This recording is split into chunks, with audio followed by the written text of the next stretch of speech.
Good day, idols! For today's video, magluluto naman tayo ng isda na adobo sa gata. Makikita mong napakasariwa talaga nung nabili kong isda. First, maghihiwa nga lang tayo ng sibuyas. Isang sibuyas lang ang ginamit ko dito, idols. Hiniwa ko lang siya. Then, nanguha ko ng mga 8 pirasong bawang. Pinitit ko lang siya. Then, saka ko siya binalatan and then saka ko siya hiniwa ng finely chopped. And then after that, hiniwa ko na nga yung ating isda. Malinis na yan, idol. So, 2 baralyete at 1 tulingan nga pala yung nabili kong isda. Nag-init nga lang ako ng kaserola, idols. Then naglagay na ako ng mantika kasi magigisa na tayo. First kong nilagay is ang ating bawang. Gisa lang natin siya, idols. And then pag medyo mapula na, saka natin ilagay ang ating sibuyas.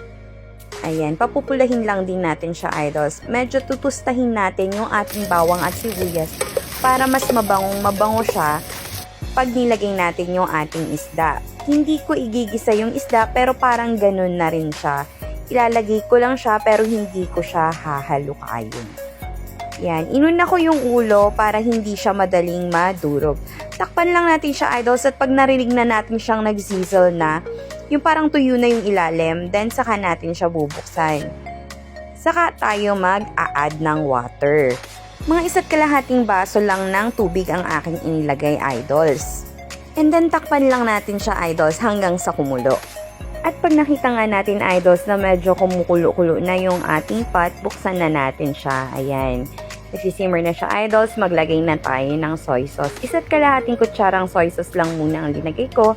Katulad ng lagi kong sinasabi, mas maigi magdagdag tayo kaysa mag-a-adjust tayo ng lasa. Then, naglagay na rin ako dito ng black pepper. Then, tatakpan lang natin to ulit, idols, hanggang sa kumulo siya ng kumulo. Dahil hindi to katulad ng mga niluluto nating adobong karne na pwede nating halukayin. Ang tendency kasi, idols, pag hinalukay natin siya is madudurog siya. So, hayaan lang muna natin siyang masimmer ng mga 15 minutes. Then, after 15 minutes, idol, silipin na natin yung ating adobong isda. Ayan, at medyo gumaganda na yung kulay niya, idols. Sa puntong ito, i-flip-flip ko lang ng konti yung mga nasa ibabaw kasi nga hindi siya naaabutan masyado ng sauce. Yung nasa ilalim, kaya yung ulo ang linagay ko doon para hindi ko na kailangang i-flip kasi mas madaling madurog yon. Takpan lang natin siya ulit ng mga 5 minutes lang. And then, ayan na, okay na yung ating adobong isda. Maglalagay na ako dito ng siling haba. 2 lang, hinati ko lang siya sa gitna, idols, dahil hindi ako mahilig sa maanghang. Then, takpan lang natin siya ulit. Pag namoy na natin yung aroma ng siling haba, pwede na natin yang i-open ulit. Saka na tayo maglalagay ng suka. Hininaan ko ng konti yung ating apoy dahil medyo natuyuan na siya. Naglagay lang ako ng 1 kutsarang suka, then tinakpan ko ulit. Hintayin nating lumabas yung aroma ng suka. Pag okay na, saka na tayo maglalagay ng 1.5 cup na gata. Ayan, idols. Napakasimple lang talaga ng paggagawa nito, idols. Napakadaling lutuin lang. Ayan.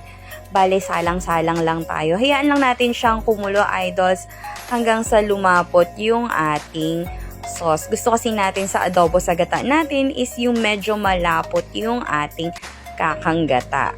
Ayan, kakanggata yung linagay ko, idols, para malasa, manamis-tamis. Natural yung tamis ng ating adobo. At there you go, idols. Okay na ang ating adobo sa gata.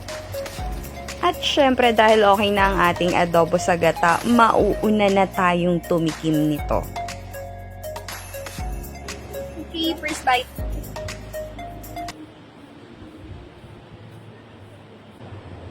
Parang nagtatawag siya na napakaraming rice. Ang adobo sa gata kasi na isa talagang the best po talaga sa kanin. At kung mahilig ka sa maanghang, mas may kick ng anghang, mas masarap. So, what are you waiting for, idols? I-try mo nang magluto nito. Here you go, idols. Adobo sa gata.